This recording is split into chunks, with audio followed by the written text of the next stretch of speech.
E se eu te dissesse que a história mais conhecida do mundo esconde um capítulo que poucos realmente compreendem? Um período de 3 dias envolvido em mistério, trevas e uma jornada ao lugar mais temido pela humanidade. 3 dias que mudaram tudo. 3 dias em que Jesus Cristo, segundo antigas tradições cristãs, desceu literalmente ao inferno. Não estamos falando de metáforas ou símbolos vazios. Estamos falando de um evento que desafia a nossa compreensão da morte, do sofrimento e do próprio significado da salvação. Prepare-se, porque o que você está prestes a descobrir vai transformar completamente sua visão sobre a crucificação e tudo que veio depois dela. Imagine a cena.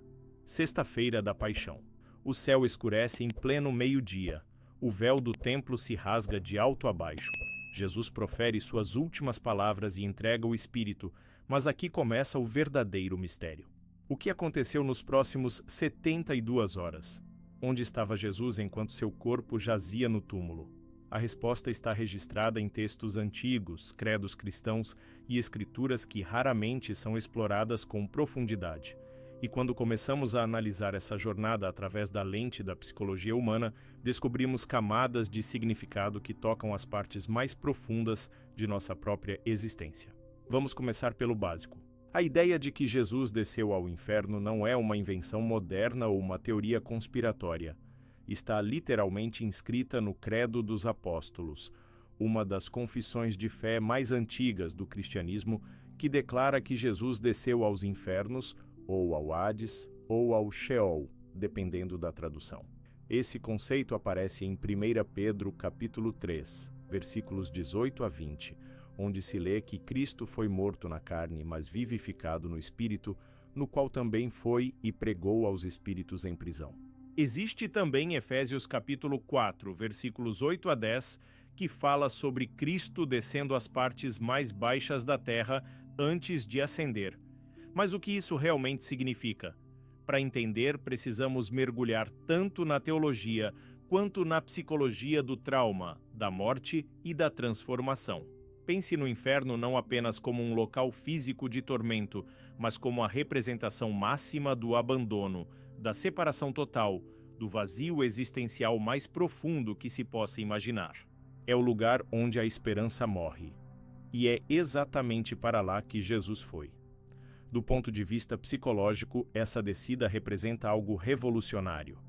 Carl Jung, o renomado psiquiatra suíço, desenvolveu o conceito de individuação, um processo pelo qual enfrentamos nossas sombras mais profundas para nos tornarmos completos.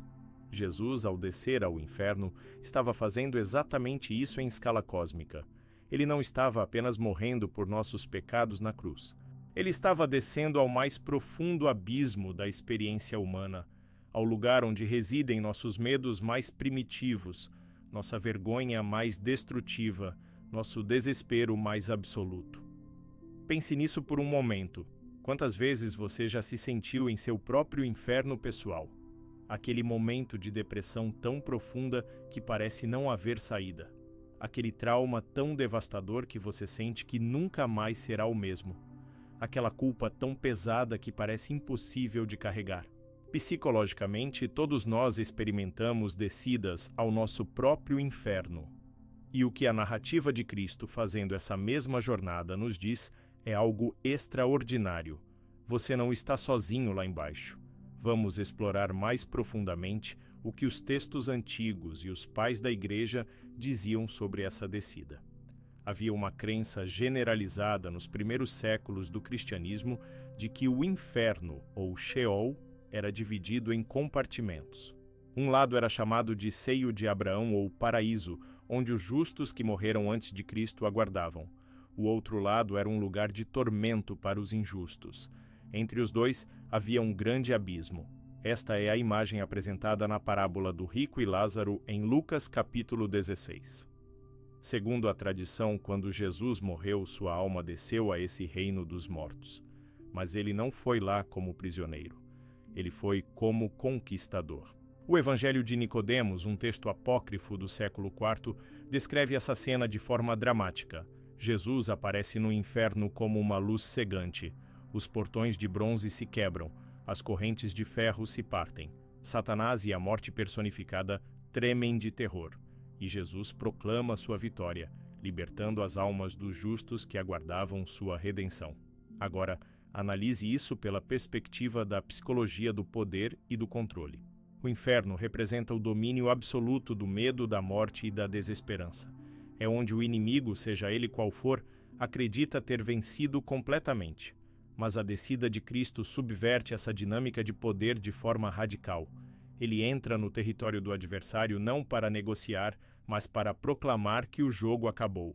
Essa é a psicologia da resistência definitiva, do desafio absoluto à opressão.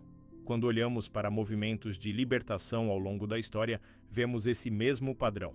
Pessoas que desceram aos seus próprios infernos, campos de concentração, prisões políticas, sistemas de opressão brutal, e mesmo assim encontraram dentro de si uma força que seus opressores não conseguiam quebrar. Viktor Frankl, sobrevivente do Holocausto e fundador da logoterapia, escreveu que mesmo no campo de concentração, a última das liberdades humanas permanecia intacta, a liberdade de escolher a própria atitude diante de qualquer circunstância. Jesus no inferno é a expressão máxima desse princípio. Mas há mais. A descida de Cristo ao inferno também representa algo crucial para nossa compreensão do trauma e da cura.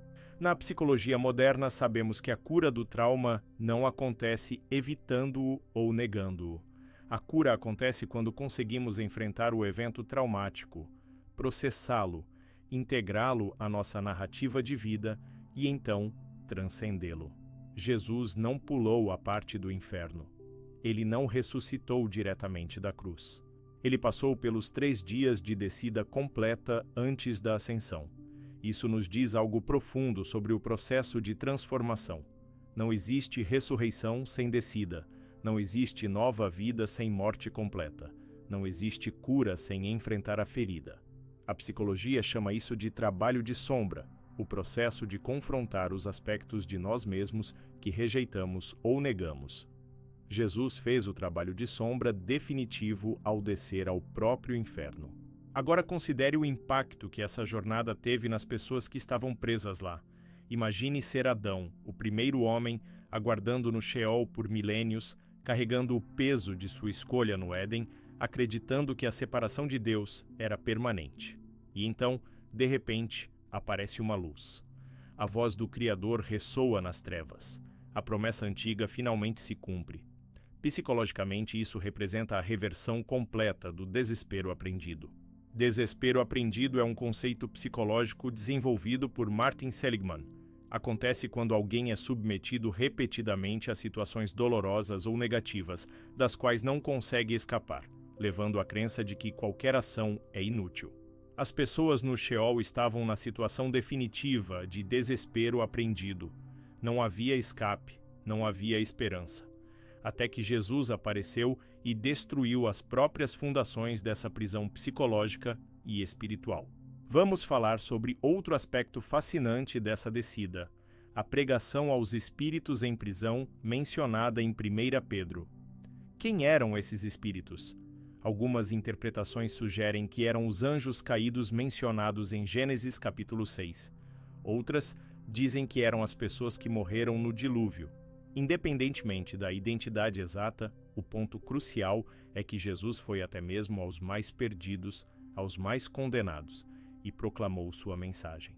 Psicologicamente, isso toca em algo fundamental sobre vergonha e redenção. A vergonha é diferente da culpa. Culpa diz, eu fiz algo ruim. Vergonha diz, eu sou algo ruim.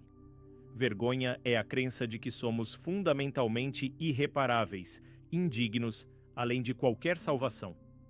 As pessoas e entidades no inferno estavam experimentando a vergonha em sua forma mais absoluta. E Jesus foi lá, especificamente para confrontar essa mentira na sua própria origem.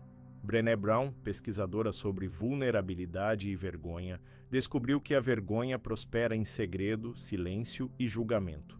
Mas ela morre quando é exposta à empatia e à conexão. Jesus descendo ao inferno é o ato supremo de empatia. Ele não ficou acima, julgando. Ele desceu, entrou na escuridão, sentiu o peso total da separação e então proclamou: "Isso não é o fim, há um caminho de saída." Mas precisamos falar sobre algo difícil aqui. Por que Jesus precisava descer ao inferno? Não teria sido suficiente morrer na cruz? A resposta está na natureza completa da salvação que ele oferecia. A cruz lidou com a penalidade do pecado. A descida ao inferno lidou com o poder do pecado e da morte sobre a humanidade. A ressurreição demonstrou a vitória completa sobre ambos. Pense nisso em termos de libertação psicológica. Muitas vezes reconhecemos intelectualmente que algo não tem mais poder sobre nós, mas emocionalmente ainda nos sentimos presos. Um exemplo comum é alguém que saiu de um relacionamento abusivo, mas ainda carrega padrões de pensamento e reação do tempo do abuso. A liberdade legal não é a mesma que liberdade psicológica. Jesus precisava descer ao inferno para quebrar não apenas a sentença legal do pecado, mas também as correntes psicológicas e espirituais que mantinham a humanidade cativa. Existe uma pintura ortodoxa oriental chamada Anastasis, que significa ressurreição. Ela não retrata Jesus saindo de um túmulo vazio. Em vez disso, mostra Jesus no inferno, pisando sobre portões quebrados, segurando Adão e Eva pelos pulsos, puxando-os para fora das trevas. Satanás está lá, acorrentado e derrotado. A imagem é poderosa porque captura a essência do que aconteceu. Jesus não apenas conquistou a morte para si mesmo, ele desceu para buscar todos aqueles que a morte havia capturado. Isso nos leva a uma questão psicológica profunda. O que significa ser resgatado? Na psicologia do trauma, há um conceito chamado locus de controle. Pessoas com locus de controle interno acreditam que têm poder sobre suas vidas. Pessoas com locus de controle externo sentem que forças externas determinam seu destino. Traumas severos geralmente deslocam as pessoas para um locus de controle externo extremo. Elas se sentem completamente impotentes. O resgate de Jesus do inferno restaura o locus de controle das pessoas de uma maneira única. Elas não se salvaram. Elas não podiam se salvar, mas alguém com o poder de salvá-las escolheu fazê-lo. Isso simultaneamente reconhece a realidade de sua impotência diante da morte e do pecado, enquanto restaura sua dignidade como seres dignos de serem resgatados. É um equilíbrio psicológico delicado que evita tanto a arrogância quanto o desespero. Agora vamos examinar o cronograma desses 3 dias de uma perspectiva tanto teológica quanto psicológica. Jesus morreu aproximadamente às 3 da tarde de sexta-feira. Ele ressuscitou ao amanhecer de domingo. Embora não sejam exatamente 72 horas, a tradição judaica contava qualquer parte de um dia como um dia completo, então isso satisfaz a profecia de 3 dias. Mas por que 3 dias especificamente? Há algo na psicologia humana sobre o número 3. É o padrão que vemos em histórias de transformação através das culturas. O herói parte, desce ao submundo e retorna transformado. Joseph Campbell chamou isso de jornada do herói. Jesus estava vivendo o arquétipo mais profundo da experiência humana, mas de forma literal e cósmica. Além disso, 3 dias é tempo suficiente para que a morte seja inegável, mas curto o suficiente para que o corpo não tenha se decomposto completamente. Do ponto de vista das testemunhas, elimina qualquer possibilidade de que Jesus apenas desmaiou. Mas, psicologicamente, 3 dias também é significativo. É tempo suficiente para que a esperança morra completamente nos seguidores de Jesus. Tempo suficiente para que o trauma se instale. Tempo suficiente para que a realidade da perda seja processada. E então, exatamente quando a escuridão parece permanente, vem a luz. Isso espelha algo que vemos em processos terapêuticos de cura profunda. Muitas vezes há um período que os terapeutas chamam de noite escura da alma, onde tudo parece piorar antes de melhorar. É quando os mecanismos de defesa antigos são despojados, mas os novos padrões saudáveis ainda não estão firmemente estabelecidos. É desconfortável, assustador e muitos querem desistir exatamente nesse ponto. Mas é frequentemente o prenúncio de um avanço real. Os discípulos de Jesus estavam passando por sua própria descida ao inferno enquanto ele estava no Sheol. Suas esperanças foram destruídas. Sua identidade como seguidores do Messias foi despedaçada. Judas se enforcou sob o peso da culpa. Pedro chorou amargamente após negar Jesus 3 vezes. Os outros se esconderam com medo. Eles estavam experimentando o que poderíamos chamar de morte do ego coletivo. Tudo no que baseavam sua identidade havia desmoronado. Do ponto de vista do desenvolvimento psicológico, isso era necessário. Eles ainda viam Jesus através de lentes políticas e nacionalistas. Eles esperavam um reino terreno, eles queriam posições de poder. A descida deles ao desespero durante aqueles 3 dias quebrou essas ilusões e os preparou para entender a verdadeira natureza da ressurreição e do reino que Jesus estava estabelecendo. Mas voltemos ao próprio Jesus no inferno. O que ele estava fazendo lá, além de libertar os justos? Existe uma antiga tradição cristã chamada Harrowing of Hell, que significa o saque do inferno. A palavra harrow significa atormentar ou angustiar, mas também significa cultivar o solo, quebrando-o para o plantio. Jesus não estava apenas libertando prisioneiros, ele estava quebrando o próprio solo do inferno, transformando sua natureza fundamental.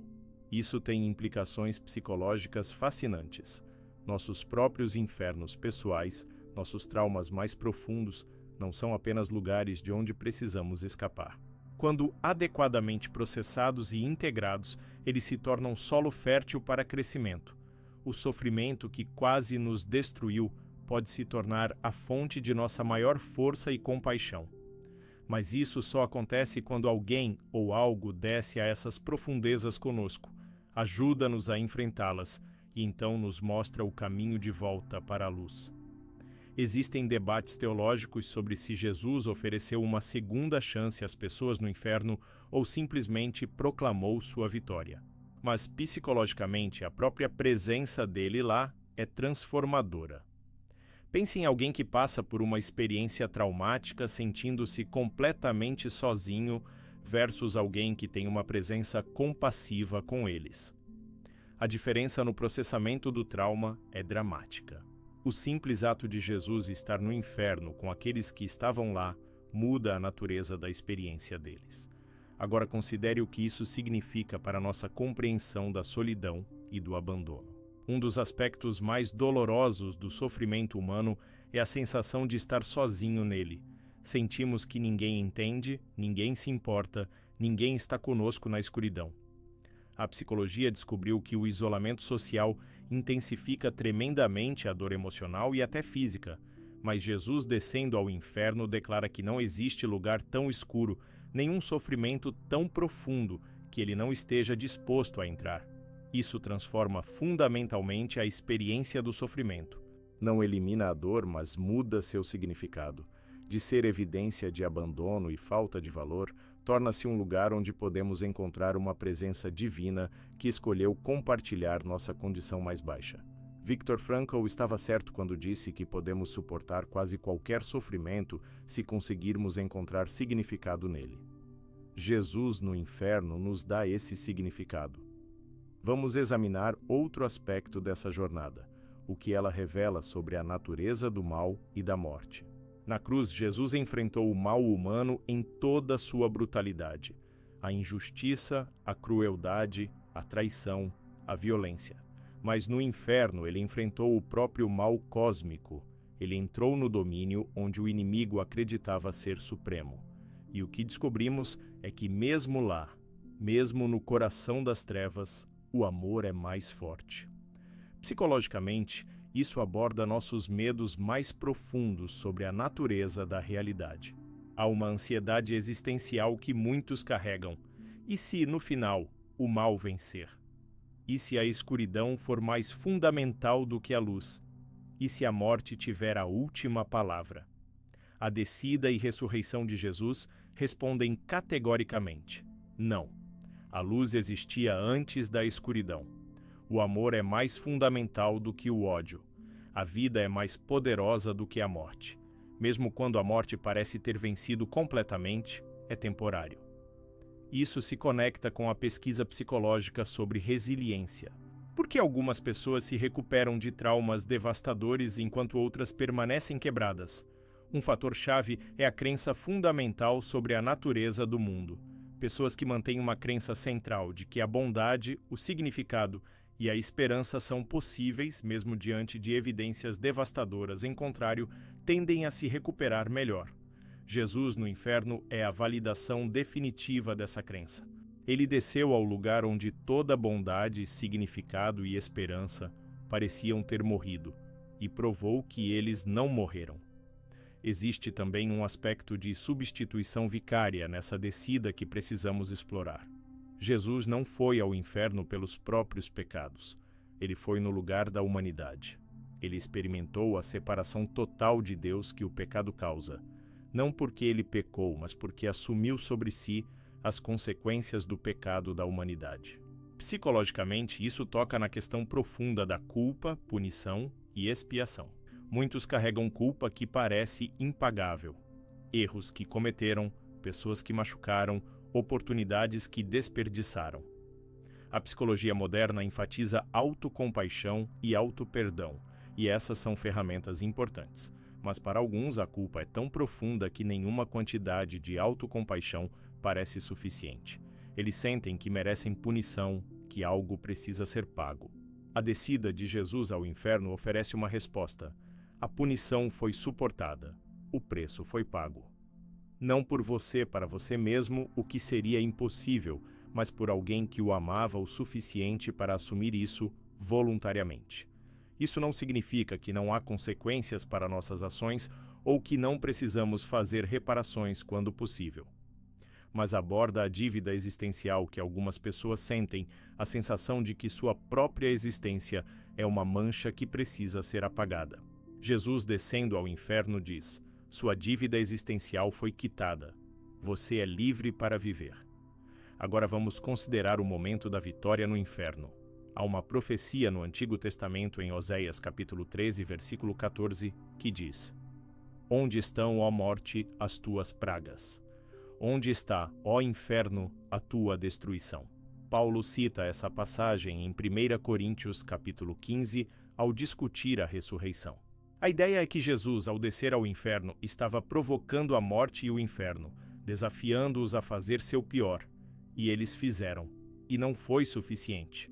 Psicologicamente, isso representa a escolha deliberada de enfrentar nossos maiores medos em vez de evitá-los.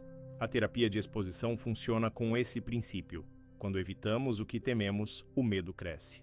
Mas quando o enfrentamos deliberadamente em um ambiente controlado, descobrimos que podemos sobreviver a ele. Jesus levou isso ao extremo cósmico.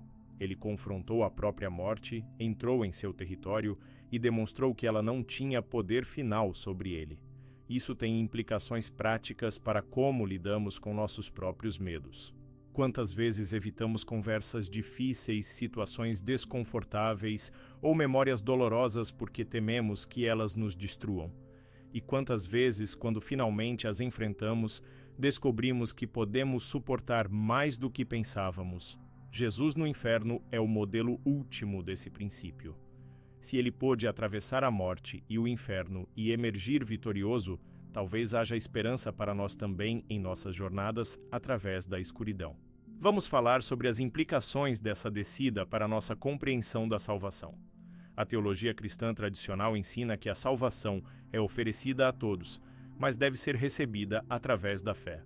Mas o que acontece com aqueles que nunca tiveram a chance de ouvir sobre Jesus? O que acontece com aqueles que viveram antes de sua vinda? A descida ao inferno aborda parcialmente essa questão ao sugerir que Jesus ofereceu libertação mesmo aos mortos. Psicologicamente, isso toca em nossas preocupações sobre justiça e equidade. Sentimos profundamente que é injusto punir alguém por não saber algo que era impossível saber. A ideia de que Jesus foi até mesmo aos mortos sugere um Deus que busca ativamente salvar, não um que estabelece armadilhas burocráticas para condenação. Isso muda fundamentalmente a dinâmica psicológica da fé de uma baseada em medo de punição para uma baseada em resposta ao amor. Também precisamos considerar o que aconteceu com o corpo de Jesus enquanto sua alma estava no inferno. Ele estava morto, completamente morto. Não comatoso, não em animação suspensa, mas genuinamente sem vida. No entanto, a Bíblia indica que seu corpo não viu corrupção, conforme profetizado no Salmo 16. Isso é significativo porque demonstra que, mesmo na morte, Jesus era único. A morte não tinha domínio total sobre ele. Psicologicamente, isso aborda nosso medo da morte como aniquilação completa.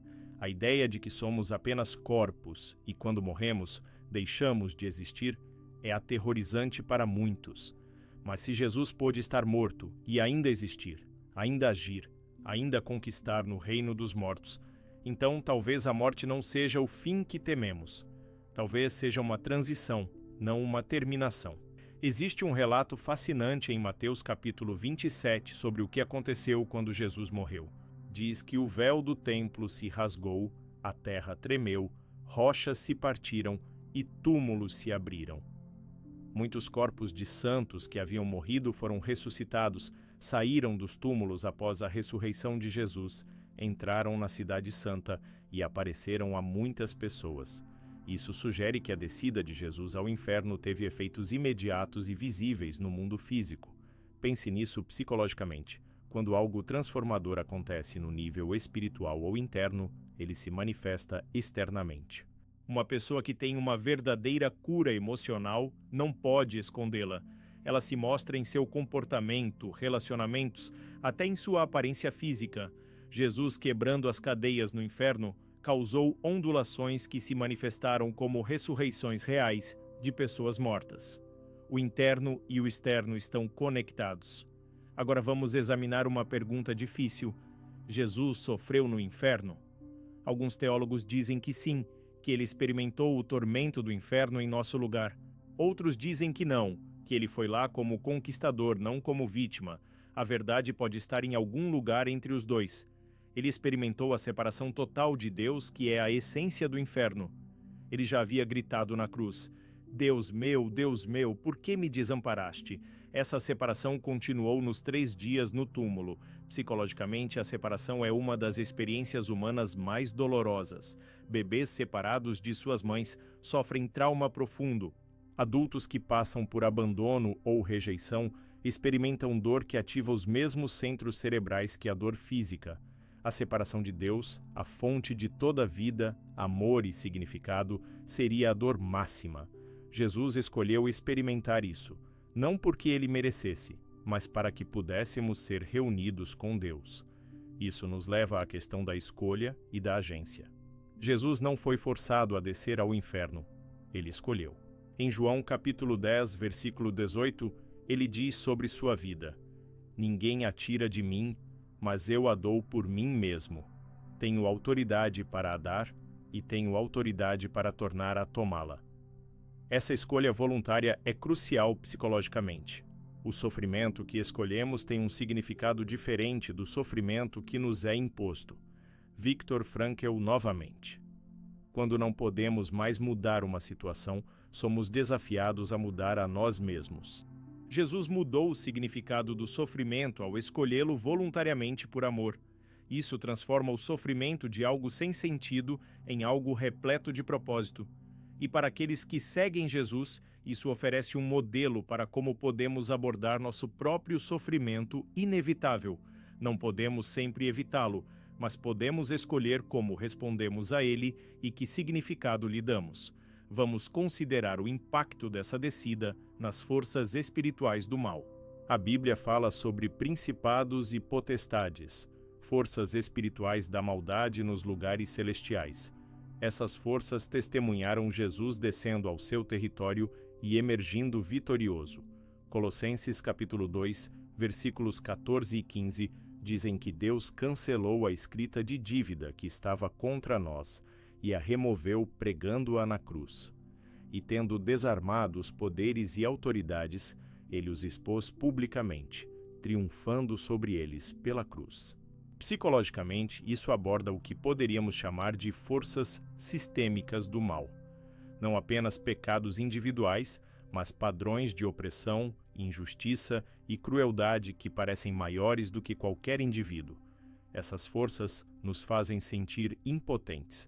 Mas Jesus demonstrou que mesmo os sistemas mais poderosos de opressão podem ser quebrados. Ele entrou na estrutura central do poder maligno e a destruiu de dentro para fora. Isso nos dá esperança ao confrontar injustiças sistêmicas em nossas próprias vidas e sociedades. Racismo, pobreza, opressão, corrupção, essas coisas podem parecer grandes demais para serem vencidas, mas se Jesus pôde derrubar o próprio inferno, então nenhum sistema humano de opressão é permanente. A mudança é possível. A vitória é possível. Pode exigir que desçamos à escuridão para confrontá-la, mas a luz eventualmente vencerá. Existe também um elemento de surpresa na estratégia de Jesus. Os poderes malignos pensaram que haviam vencido quando o mataram. Eles não perceberam que estavam caindo em uma armadilha. 1 Coríntios capítulo 2, versículo 8, diz que se os governantes desta era tivessem entendido, não teriam crucificado o Senhor da Glória. Eles jogaram suas cartas achando que tinham um Royal Flush, sem perceber que Jesus tinha o as na manga. Psicologicamente, isso nos ensina sobre a importância da perspectiva de longo prazo e da confiança mesmo quando as circunstâncias parecem devastadoras. Às vezes, o que parece ser nossa maior derrota está preparando o caminho para nossa maior vitória. Isso não significa que devemos buscar o sofrimento ou romantizá-lo, mas significa que podemos suportar a escuridão atual com a confiança de que ela não é o fim da história. Agora vamos examinar o momento da ressurreição em si. Domingo de manhã cedo. As mulheres vão ao túmulo, encontram a pedra removida. Um anjo anuncia: ele não está aqui, pois ressuscitou. Jesus emergiu do túmulo tendo conquistado a morte, mas ele não emergiu sozinho. De acordo com a tradição, ele trouxe consigo todos aqueles que libertou do Sheol. A ressurreição não foi apenas pessoal, foi comunitária. Isso tem implicações psicológicas profundas para como entendemos a cura e a transformação. Ninguém se cura no vácuo. Nossa cura está entrelaçada com a cura dos outros. Quando nos libertamos de nossos traumas e padrões destrutivos, criamos caminhos que outros podem seguir. E quando outros se curam, isso facilita a nossa própria jornada. Jesus não guardou sua vitória sobre a morte para si mesmo. Ele a compartilhou com todos que aguardavam libertação. Pense no que isso significa para comunidades que passam por trauma coletivo, guerras, genocídios, desastres naturais, pandemias. O trauma não é apenas individual, é coletivo, e a cura também precisa ser coletiva. Uma pessoa quebrando livre pode iniciar um processo de libertação que se espalha por toda a comunidade. Jesus, fazendo isso em escala cósmica, estabelece o padrão. Vamos considerar também o que os 3 dias significaram em termos de processamento do luto para aqueles que amavam Jesus. Os estágios do luto não são lineares, mas frequentemente incluem negação, raiva, barganha, depressão e aceitação. Em 3 dias, os discípulos passaram por uma jornada emocional intensa. Sexta-feira foi choque e negação. Sábado foi o peso afundando, a raiva e a depressão. Eles estavam começando a aceitar que Jesus realmente estava morto. E então, domingo explodiu todas essas categorias com algo completamente inesperado. Ele estava vivo. Psicologicamente, isso é importante porque valida a experiência do luto, enquanto também oferece esperança. Os discípulos não foram repreendidos por sua tristeza ou dúvida durante aqueles 3 dias. Seu processo de luto era natural e necessário. Mas ele não foi o final. Às vezes, nosso próprio luto e sofrimento parecem intermináveis. A narrativa dos 3 dias nos lembra que mesmo o luto mais profundo pode ser transformado por algo que não podíamos prever. Agora precisamos abordar uma questão desafiadora: o que aconteceu com aqueles que permaneceram no inferno? A tradição cristã ensina que Jesus libertou os justos, mas aqueles que haviam rejeitado Deus permaneceram em tormento. Isso levanta questões difíceis sobre justiça, misericórdia e escolha. Psicologicamente, toca em como entendemos consequências e responsabilidade pessoal. A psicologia moderna às vezes luta com a questão da responsabilidade pessoal. Quanto de nosso comportamento é determinado por nossa biologia, criação e circunstâncias, e quanto é escolha genuína? A resposta parece ser ambos e Somos influenciados por forças além de nosso controle, mas ainda fazemos escolhas reais que têm consequências reais. A descida de Jesus ao inferno respeita essa complexidade. Ele oferece libertação, mas essa libertação deve ser recebida. A agência humana, para o bem ou para o mal, é honrada. Existe também a questão de como essa narrativa moldou a arte, literatura e cultura cristã por 2 milênios. A descida ao inferno inspirou algumas das representações artísticas mais poderosas da história. Desde os afrescos bizantinos até a Divina Comédia de Dante, desde os hinos medievais até os ícones ortodoxos, essa história capturou a imaginação humana. Por quê? Psicologicamente é porque toca nos arquétipos mais profundos da experiência humana. A jornada ao submundo, o confronto com a morte, a libertação do cativeiro, a vitória do herói. Essas são histórias que ressoam através de culturas porque refletem padrões universais da psique humana. Mas a história cristã adiciona uma dimensão única. O herói não faz a jornada para sua própria transformação, mas para resgatar outros. É fundamentalmente uma história sobre amor sacrificial. Vamos examinar como essa doutrina afeta a nossa compreensão da natureza de Jesus. Ele é plenamente divino e plenamente humano. Sua divindade lhe deu o poder de conquistar a morte. Sua humanidade lhe permitiu verdadeiramente morrer e experimentar o que os humanos experimentam na morte. Ele precisava de ambos. Se fosse apenas divino, a morte seria uma charada. Se fosse apenas humano, não poderia vencê-la. Mas como o Deus-homem, ele pôde entrar verdadeiramente na morte e destruí-la de dentro. Psicologicamente, isso aborda nossa necessidade tanto de transcendência quanto de imanência. Precisamos de um Deus que seja grande o suficiente para resolver nossos problemas, mas próximo o suficiente para entender nosso sofrimento. Jesus no inferno é ambos. Ele é poderoso o suficiente para quebrar as portas do inferno, mas compassivo o suficiente para descer lá em primeiro lugar. Ele transcende nossa condição enquanto também a compartilha completamente. Agora considere o que aconteceu quando Jesus encontrou Satanás no inferno. A Bíblia não nos dá um relato detalhado dessa confrontação, mas sabemos pela referência em Colossenses que Jesus desarmou os poderes e autoridades. Imagine esse encontro. O adversário que havia tentado Jesus no deserto, que havia entrado em Judas para traí-lo, que pensava ter vencido na cruz, agora confrontado pelo ressurreto em seu próprio território. Psicologicamente, isso representa o confronto final com o acusador. Uma das táticas do mal é a acusação constante. Você não é bom o bastante. Você falhou demais. Você não merece perdão. Essas vozes acusadoras ecoam em nossas mentes, muitas vezes em nossas próprias vozes. Mas Jesus, ao confrontar e derrotar o acusador em seu próprio território, silenciou essas acusações de uma vez por todas. Romanos capítulo 8, versículo 33 pergunta: quem intentará acusação contra os escolhidos de Deus? É Deus quem os justifica. Vamos falar sobre a ressurreição como a validação da descida. Se Jesus tivesse descido ao inferno e permanecido lá, teria sido uma derrota. Mas ele ressuscitou, provando que seu poder era maior do que tudo que ele havia enfrentado. A ressurreição não é um epílogo separado da história da crucificação e descida. É a conclusão necessária que dá significado a tudo que veio antes. Psicologicamente, isso nos ensina sobre a importância da conclusão narrativa. Nossas vidas são compostas de histórias que contamos a nós mesmos sobre quem somos e o que nos aconteceu. Traumas não processados são histórias sem conclusão. Eles permanecem abertos, sangrando em nosso presente. Mas quando podemos encontrar uma conclusão, mesmo que não seja a que esperávamos, podemos integrar a experiência e seguir em frente. A ressurreição de Jesus fornece a conclusão definitiva para a história da humanidade com o pecado e a morte. Acabou. Nós vencemos.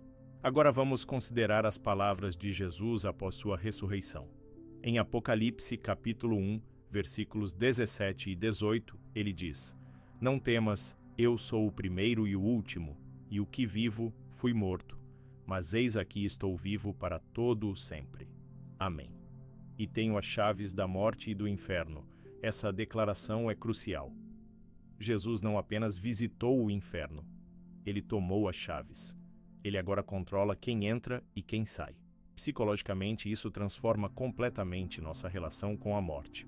A morte não é mais uma força autônoma que toma quem quer quando quer. Ela está sob a autoridade de Jesus. Isso não significa que não morreremos fisicamente. Significa que a morte não tem a palavra final. Alguém que nos ama e deu sua vida por nós detém as chaves. A morte tornou-se uma porta, não um muro. Isso também afeta como processamos o luto. Quando alguém que amamos morre, especialmente se é um crente, não precisamos vê-lo como perdido para a da morte. Eles estão além da porta que Jesus controla. Isso não elimina a dor da separação, mas muda sua natureza. É temporária, não permanente. É uma despedida, não um adeus final. Vamos examinar as implicações práticas dessa doutrina para a vida cristã cotidiana.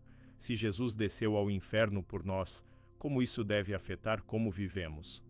Primeiro, nos dá coragem para enfrentar nossas próprias escuridões. Não precisamos ter medo de olhar para nossos traumas, nossa vergonha, nossas sombras. Jesus já esteve lá. Ele pode nos encontrar lá. Segundo, nos dá compaixão pelos outros em sua escuridão. Se Jesus estava disposto a descer ao inferno por nós, não deveríamos estar dispostos a entrar nos lugares difíceis com outras pessoas? Não literalmente ao inferno, é claro, mas às situações difíceis onde elas estão lutando. Visitar alguém na prisão, sentar com alguém em sua depressão, permanecer com alguém através de seu vício. É difícil, mas é seguir o modelo de Jesus. Terceiro, nos dá esperança quando estamos em nossas próprias profundezas. Quando sentimos que estamos em nosso próprio inferno pessoal, podemos lembrar que Jesus esteve lá. Ele sabe, ele entende, e se ele pôde emergir vitorioso, há esperança para nós também. Não é uma promessa de que nunca sofreremos, mas uma promessa de que o sofrimento não é o fim. Agora vamos abordar uma pergunta que algumas pessoas têm. Por que essa doutrina não é mais enfatizada em muitas igrejas modernas? Há várias razões. Algumas denominações interpretam as passagens relevantes de forma diferente. Outras acham difícil pregar sobre porque levanta muitas perguntas complexas. Algumas podem achá-la muito mística ou medieval para congregações modernas, mas psicologicamente pode haver outra razão. Nossa cultura muitas vezes prefere positividade superficial à profundidade real. Queremos mensagens de felicidade e sucesso, não histórias sobre descer ao inferno. Mas a verdade é que a transformação real, a cura real, muitas vezes requer que desçamos aos lugares difíceis. Evitar essa doutrina pode ser parte de uma tendência maior de evitar a escuridão necessária que precede a verdadeira luz. Vamos considerar também como essa narrativa se relaciona com outras religiões e mitologias. Muitas culturas têm histórias de heróis descendo ao submundo. Orfeu na mitologia grega, Inanna na mitologia suméria, Izanagi na mitologia japonesa. O que torna a história cristã única não é apenas a descida, mas a vitória completa e a libertação coletiva que Jesus realizou. Psicologicamente, isso sugere que o padrão de descida, confronto e emergência é um arquétipo humano universal. Carl Jung chamaria isso de parte do inconsciente coletivo. Mas a história cristã não é apenas um mito psicológico. Cristãos acreditam que é um evento histórico real que ocorreu em um tempo e lugar específicos. É o arquétipo tornado realidade. Agora precisamos falar sobre o perigo de distorcer essa doutrina. Algumas heresias cristãs antigas levaram-na em direções problemáticas. Alguns ensinaram que Jesus desceu ao inferno para sofrer mais punição, adicionando ao que ele sofreu na cruz. Mas isso contradiz a declaração de Jesus na cruz. Está consumado. A obra da expiação foi completada na cruz. A descida ao inferno foi sobre aplicar essa vitória, não sobre sofrer punição adicional.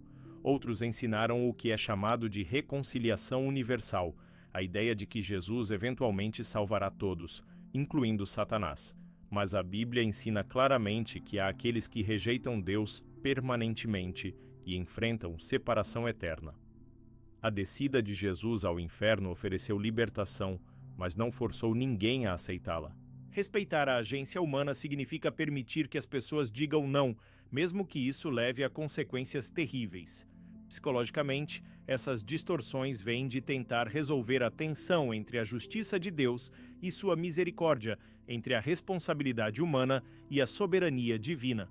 Mas algumas tensões teológicas não devem ser resolvidas muito rapidamente. Elas refletem mistérios reais sobre a natureza de Deus e da realidade. Tentar simplificá-las demais geralmente leva ao erro. Vamos examinar o que os pais da Igreja primitiva escreveram sobre essa doutrina.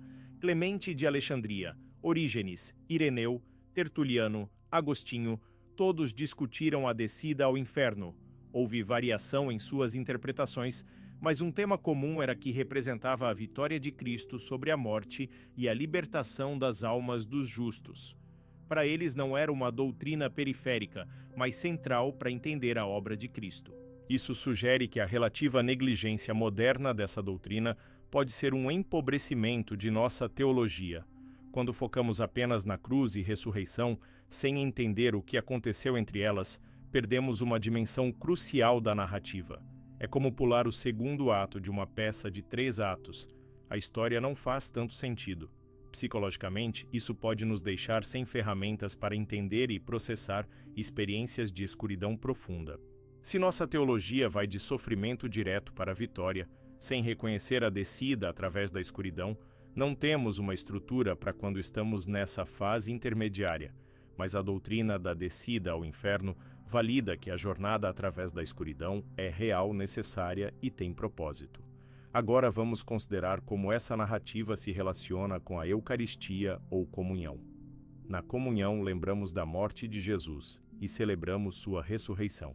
Mas estamos também implicitamente reconhecendo sua descida.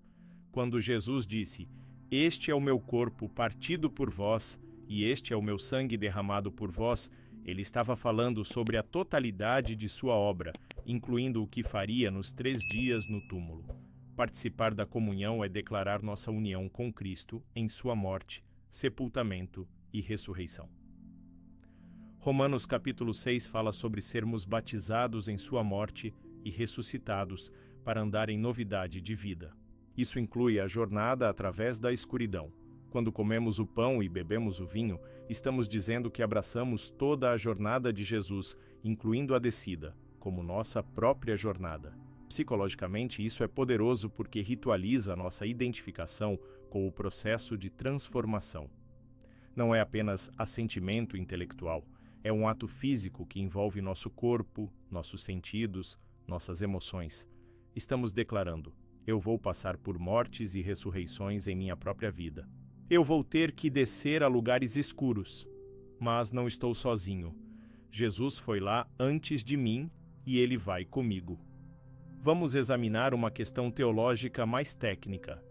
Jesus desceu ao inferno em espírito ou em corpo? A maioria dos teólogos concorda que foi em espírito, já que seu corpo estava no túmulo, mas seu espírito não estava desencarnado no sentido de estar incompleto. Era ainda plenamente Jesus, com toda a sua personalidade, vontade e poder. E quando ressuscitou, seu espírito reuniu-se com seu corpo transformado. Isso tem implicações para como entendemos a natureza humana. Não somos apenas corpos, nem apenas espíritos. Somos uma unidade de ambos. A morte separa temporariamente corpo e espírito, mas a ressurreição final os reunirá. Jesus experimentou essa separação e reunião, santificando assim cada parte de nossa humanidade. Nossos corpos importam, nossos espíritos importam. Ambos serão redimidos. Psicologicamente, isso valida a importância de cuidar tanto de nossa saúde física quanto mental e espiritual. Não são reinos separados, eles estão profundamente interconectados.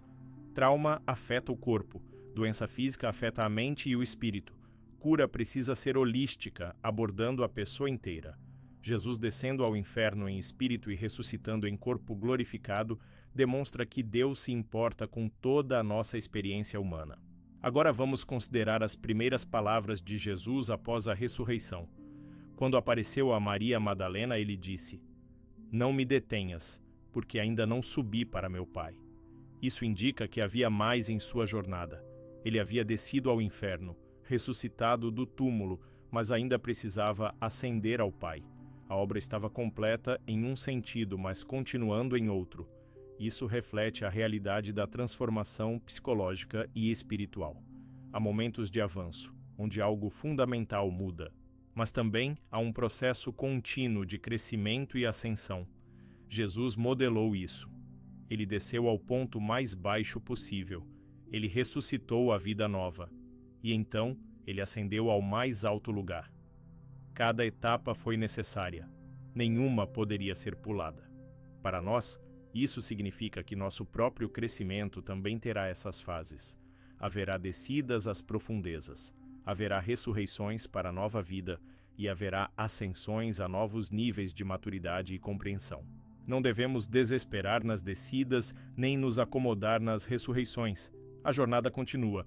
Vamos examinar também o que Jesus ensinou após sua ressurreição.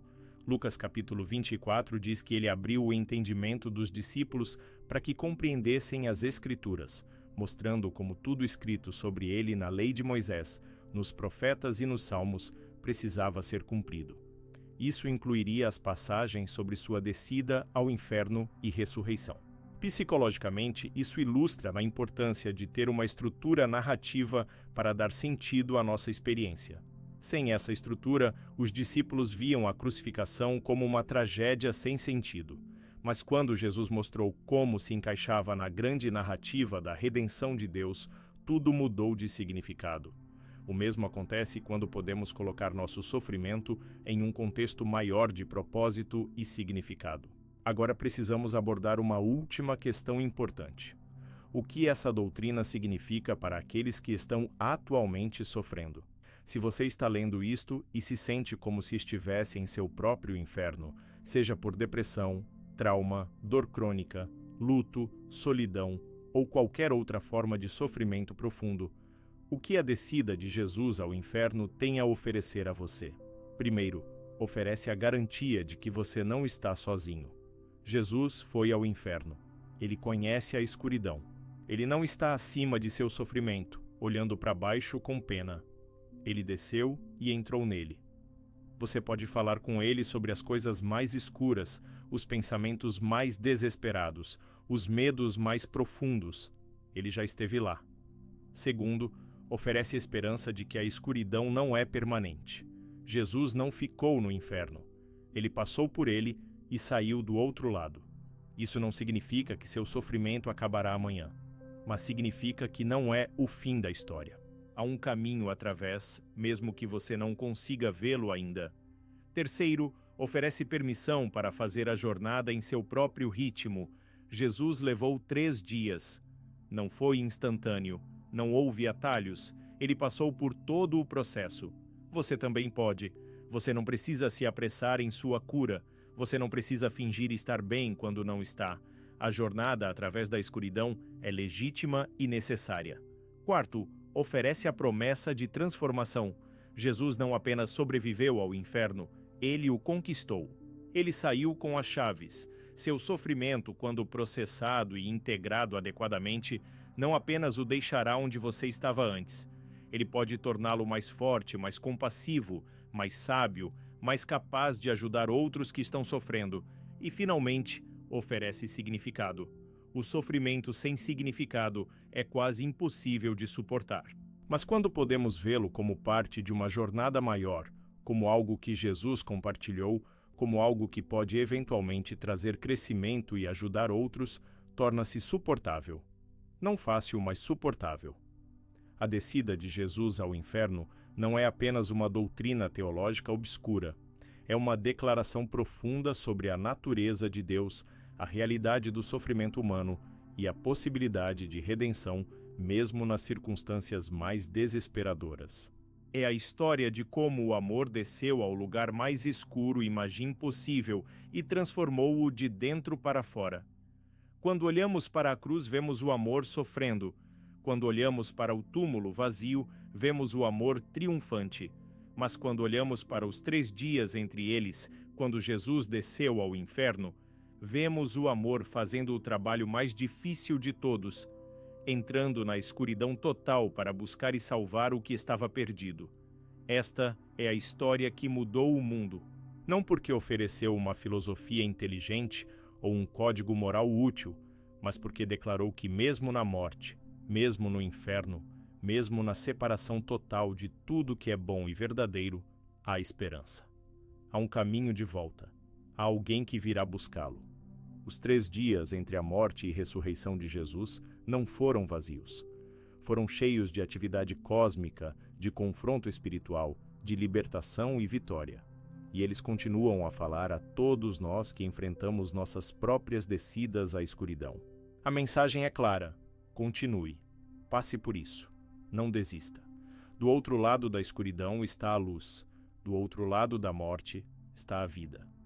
Do outro lado do inferno está o céu, e você não está fazendo essa jornada sozinho. Jesus foi lá primeiro, ele abriu o caminho, ele detém as chaves, ele está com você na escuridão, assim como estará com você quando você emergir para a luz. Esta é a promessa, esta é a esperança, este é o Evangelho.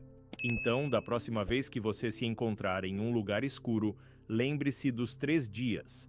Lembre-se de que Jesus desceu ao inferno e voltou. Lembre-se de que sua jornada através da escuridão tem propósito. Lembre-se de que você não está sozinho e lembre-se de que a ressurreição está chegando. Pode não ser no 3º dia literal. Pode levar mais tempo. Mas está chegando. Continue. A história não termina na escuridão.